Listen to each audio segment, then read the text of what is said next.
Warning: the opinions expressed in this video do not represent YouTube, associations, agencies, nor any particular individuals. They are merely from a team assembled trying to pass the boredom of everyday life. Some explicit content may occur in this or future presentations. Viewer discretion may be advised. But ignore it if you're into that thing.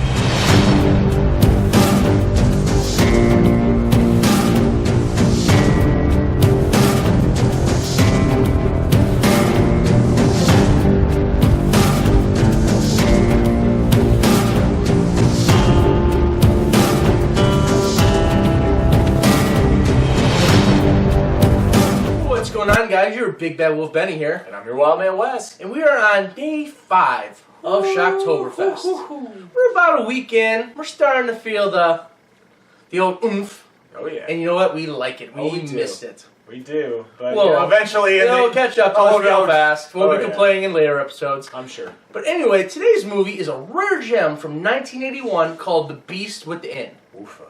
Yes. I haven't seen it in a long time. Yes. I relived it, and welcome back. Yes. So anyways, just give you a little breakdown of the story, and then, of course, we'll get into what we like, what we don't like, and then we'll give it a grade. And we're going to try to keep these nice, short, and sweet for you, because I guarantee you've probably never seen this movie, because like I said, it's one of those rare gems that went under the radar. And as many times as we said in other seasons, other projects, this is a movie from the 80s, so go to your local retail store, pick yourself up a copy. VHS style. So, anyways, the movie starts off, there's this couple, they're going through Mississippi, the back roads, by swamps and stuff. Their car breaks down. Now, the husband and the wife get out of the car and decide, well, the husband's going to go and try to find help. For some reason, the wife decides to stay.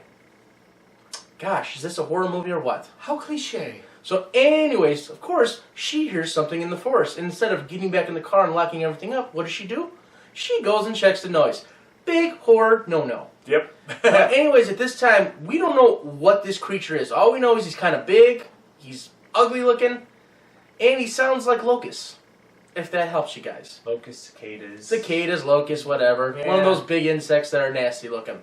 Ones we don't like. So anyway, she goes into the forest, and the creature comes upon her, and well, we don't like to talk about it on the channel, but it happens, so we have to. She is raped by this creature. Now, the creature disappears before her husband and the sheriff come back, and they find her. Now, all of a sudden, the story gets fast forward to they have a son who's 17, about to be 18. His name is Michael. Well, they kind of ruin the movie for you, and they kind of tell you that, well, their son is not really their son, but it's their son because they love him, and... Well, spawned of the mother, but not of the father. Yes. So...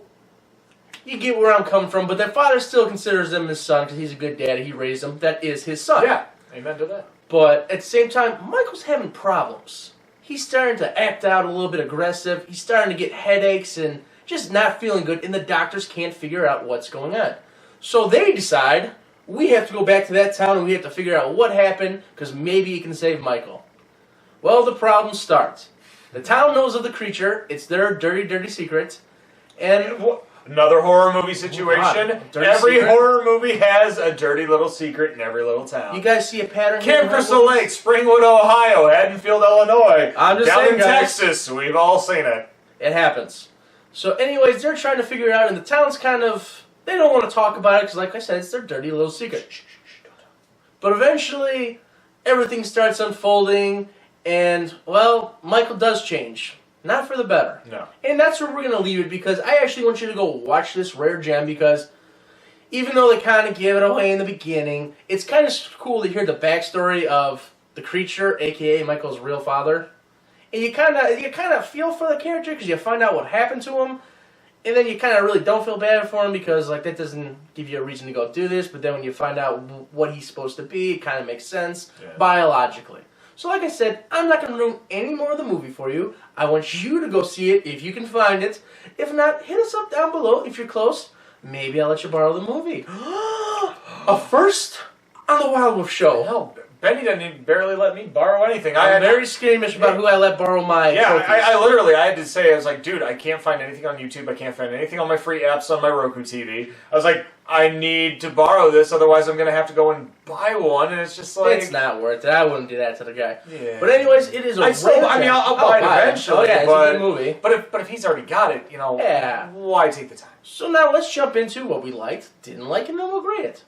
I personally like the story behind it, explaining the creature a little bit and why maybe at this age Michael's starting to act out. So it actually biologically makes sense, and if you watch the movie, you'll understand.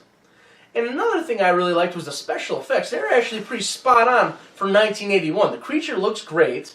The transformation scenes that we have, don't want to ruin too much for you, but they look amazing, phenomenal. Mm-hmm. Oh, yeah. And, I mean, the acting was actually pretty good for, a B movie. I mean, there's a couple, obviously there's going to be a couple cheesy parts, but for the most part, the acting was actually pretty good. Well, we've seen some cheesiness in our time. Yes, we have. So the fact that we're saying not too cheesy isn't terrible. No, so, overall, there's a lot of good things about this rare movie. So, if you can, get a copy of it. If not, hit us up down below. I might find it in my heart, somewhere in this area, to let you borrow it and see it.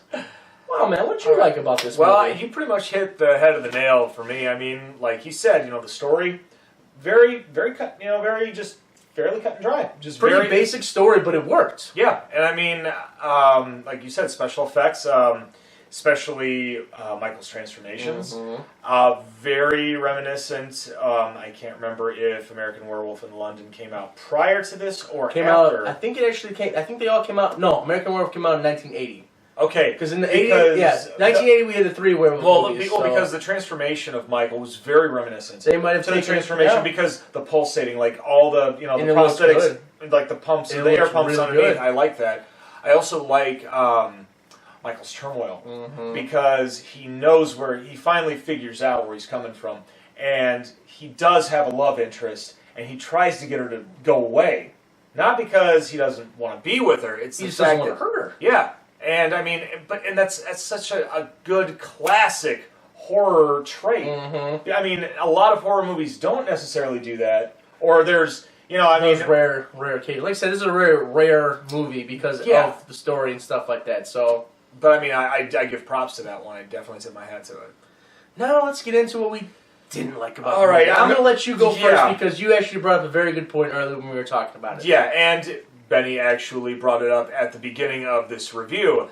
They pretty much gave away the whole situation.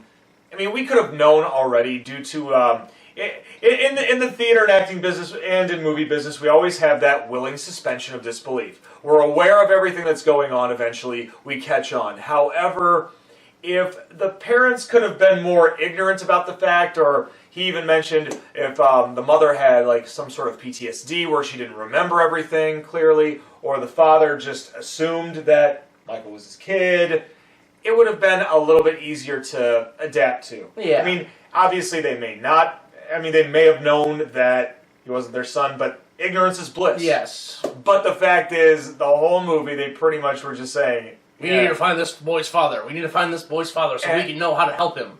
And it just kind of, it bugged. I mean, we already knew, but the fact is they had to drill it in our brain for about a good hour and a half, 2 hours. I was just like, damn it. It's just like, can't we just figure it out on our own, man? Because it's like, seriously, I mean, every other horror film, we get to figure everything out on our own. And, I mean, and even ones before this, they just figure it out. Even afterwards. I'm just like, 1981, man, you really screwed the pooch on this one. Yes, they did. A little bit. Well, I mean, I really don't have anything besides what we just talked about that I didn't like. I mean, like Wes said, PTSD for the mom. Maybe the dad's like, no, it's mine. It's mine. You know what? After we did something, it's mine. Something like that. And maybe as they're going along, the mom's like, well, maybe we should go back to this town. And then they start realizing it just would have made for a little bit better of a movie. Not taking anything away from the movie, but just like Wes says, to give us more of that willing disbelief that maybe there's just something wrong with this kid that, is normal. But, anyways, let's just jump right into grading the movie. I think we pretty much decided like a B+. I'd say B+, because, I mean, it is a great movie. It is. The only problem is that they took away our willing suspension of disbelief, and it just...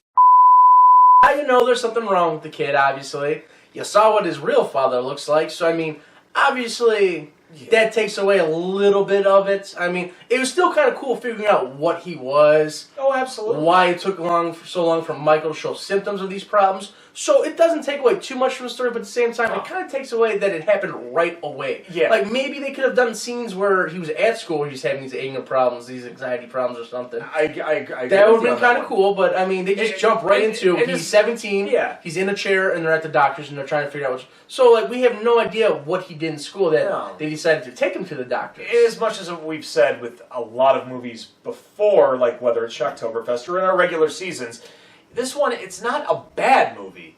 But what they did at the beginning of the film... How they executed it wasn't done properly. Yeah, it could have been a great film. God, it could have been great. It could have been right up there with the all-time classics. But, unfortunately, it made it fall flat. Slightly. But Not like a I whole said, lot, but just a little. Definitely see it. It's definitely a good watch. So don't just dismiss it because, like, oh, well, if they explain it in the first 20 minutes, what's the point? The story, everything else after that's actually really good. So, I mean... Don't just not see it because, you know, like basically what we just said to you. It's really good. And plus, we left out a lot of key details later on in the story. Mm-hmm. So, definitely a good watch. But we do that a lot because, you know, we can sit here and give you the whole full details. Yeah, like we used to do. Yeah, and that would go on for at least an hour. And we don't want to do that. No, because we love you. Always have. And, always will. And you've all told us we need to cut the robble. Cut the robble. So in that spirit... Yeah. I'm the Big Bad Wolf Benny. And I'm your Wild Man Wes. And we will see you next time on Day 6. Shocktoberfest. Oh, yeah. Oh, and always make sure, guys, you know, push that red button. Boop. Ring that bell. Ding, ding. And if you guys like this, give us a comment down below or hit that like button. And even if you didn't like what you saw in this one, let us know what you didn't like, and we'll. And you know what? That comment section down below, we actually like criticism. So if there's something we can do to make our shows more entertaining for you, as long as it's constructive, obviously. I mean, don't call us douchebags or something. I mean, we already know this. Yeah, we don't need to hear it again. We already do, you know. But I mean, you know, hey, you guys have seen the show. But ignorance is bliss. Oh, you see where we're going with that? Everything ties together, guys. Oh yeah. Other than that, we will see you tomorrow.